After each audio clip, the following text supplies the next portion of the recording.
Indian exhibition, conference and events services association ISA द्वारा आयोजित India expo shop 2025 का 5वां संस्करण आज यशोभूमि द्वारका में भव्य रूप से शुरू हुआ। 12 से 13 अगस्त तक चलने वाले इस आयोजन में देश के शीर्ष इवेंट सर्विस प्रोवाइडर, नीति निर्माता और वैश्विक उद्योग जगत के नेता एक मंच पर एकत्र हुए। 100 से अधिक प्रदर्शक, 300 से अधिक निर्णय निर्माता और 2000 से अधिक पेशेवर, सभी एक साथ मीटिंग्स, इंसेंटिव्स, कॉन्फ्रेंसेस और एग्जीबिशंस यानी माईसी सेक्टर में नवाचार, स्थिरता और भविष्य के अवसरों पर चर्चा करने के लिए।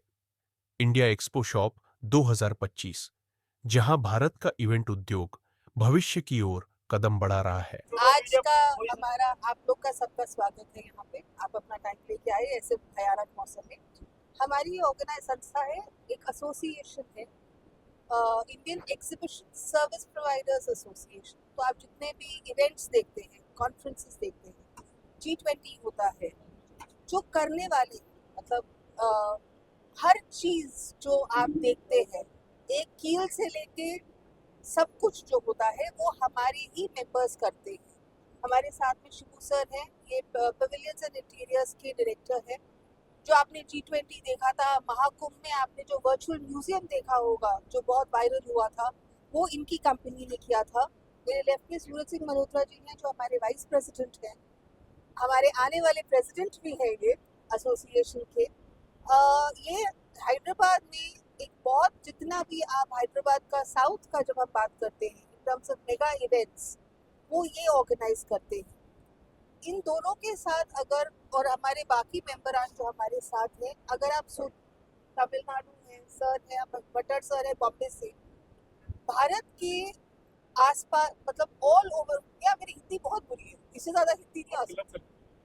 हाँ, आधी अंग्रेजी चलेगी, बाकी एडिट कर देना। मिक्सिंग पैन इंडिया हम लोग आप जहाँ पर भी इवेंट्स देखें, और देखिए भारत ऐसा देश है कि पैदा होने से लेके मरने तक इवेंट है। और आज की डेट में जैसा G20 मोदी जी ने किया था, वो तो आज तक वर्ल्ड लीडर्स एक्नॉलेज करते हैं जो उस सेशन के लिए भी आए थे कि उतने बढ़िया मीटिंग्स उन्होंने देखे नहीं। अगले साल अब ब्रिक्स आने वाला है। India will take over the presidency of BRICS in January. We will be looking at another mega year in the BRICS where multiple meetings G20 की तरह होंगी, और उन मीटिंग्स में जो शक्ल, जो रंग, जो सब कुछ डालेंगे वो हमारे यहाँ के मेंबर्स ही डालेंगे। हर एक चीज जो होगी, आप ये देखिए कि इंडियन इवेंट इंडस्ट्री को अगर कोई रिप्रेजेंट करता है तो पूरा का पूरा इकोसिस्टम आपको यहाँ मिलेगा। और अब मैं अपने सीनियर मेंबर्स को बोलूँगी आपसे बात करें, इससे आगे मेरे को दिमाग में आपके घर में मुंडन से लेके एज आई सेड G20 तक भारत, बिकॉज मोदी जी के इसमें अब हर शो जो है, जैसे स्टार्टअप है, ऑटोमोबाइल्स में, हर चीज अब Bharat. We are promoting brand Bharat. Bharat today as a word is a global brand. So Eventful Bharat is talking about the event industry becoming a global brand. और हम चाहते हैं startups, new commerce, new take providers, किसी association का हिस्सा नहीं है, हमें कांटेक्ट करिए। हम आपको पोडियम देंगे जहां आप इंडस्ट्री, अगर आप देखेंगी तो सेशंस हो रहे हैं जिसमें छोटे इंक्यूबेटर्स से लोग, टेक प्रोवाइडर लोग आ रहे हैं।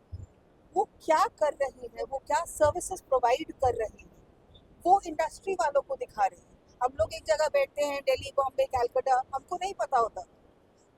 वो लोग जब हमारे पास आएंगे, हम उन्हें एक प्लेटफॉर्म दे रहे हैं ताकि आगे चल के, अकल सीमित नहीं है सिर्फ बड़े शहरों में, छोटे छोटे शहरों से अमेजिंग रिजल्ट्स मिलते हैं।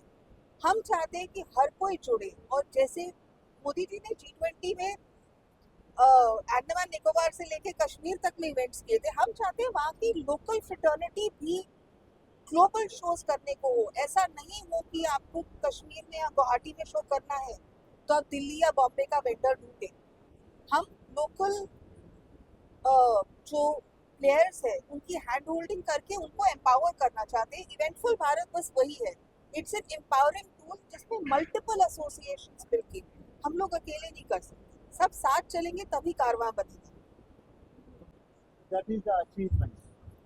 कल तक उनको नहीं समझ थी क्या करना है, आज उनको भी समझ है, हमारे को भी समझ है। हम आगे ढूंढ रहे हैं कि हम आगे सबके साथ मिलकर कैसे चलते हैं। तो मिलकर चलना ही कामयाबी है, अकेले चलते रहोगे तो कुछ नहीं होने वाला। जैसा मैडम ने कहा कारवां बनता गया, आज ये कारवां है। कल तक हम कॉम्पिटिटर्स थे, आज हम सारे मिलकर काम करने के लिए तैयार हैं। हम सबको एक दूसरे की जरूरत है, इसलिए आप कभी ये मत सोचिए कि कोई आप सब खड़े हैं, अकेले तो नहीं कुछ कर सकता। कोई एक आदमी रिपोर्टिंग करके सब पेपर्स को देगा क्या? ब्यूरो में दे देंगे, ब्यूरो में इनको भी छपेगा। अब आपके अपने अपने व्यूज हैं, हर किसी के पास अपने पास एक दिमाग है। जिसमें आज हम बात कर रहे हैं डिज़ाइन, तो डिज़ाइन हर किसी के पास अलग अलग है। वो वैसा प्रेजेंटेशन देता है, क्लाइंट उसके हिसाब से एडजस्ट होता है, उसके हिसाब से कॉस्टिंग आती है, हम आगे बढ़ते हैं। और जैसे जैसे हम आगे बढ़ते हैं हम भी सीखते हैं। धक्के खा के कोई भी बच्चा पैदा होते ही चलना शुरू नहीं होता, थोड़ा उसको रगड़ना पड़ता है, थोड़ा होगा, थोड़ा दौड़ेगा, थोड़ा गिरेगा, संभलेगा, तो बुढ़ापे तक आएगा। हम भी थोड़ा बुढ़ापे की तरफ बढ़ते हैं। तो 10 साल तो हो गए हम साथ चल रहे हैं, अगले साल हर साल इम्प्रूवमेंट है, एक दूसरे का हाथ पकड़ते हैं। पर्पज यही होता है, अननेसेसरली क्लटरिंग नहीं होनी चाहिए, ज़्यादा नुकसान नहीं होना चाहिए। मिलके निकलेंगे, निकल जाएंगे, और हर किसी को एक दूसरे की जरूरत है।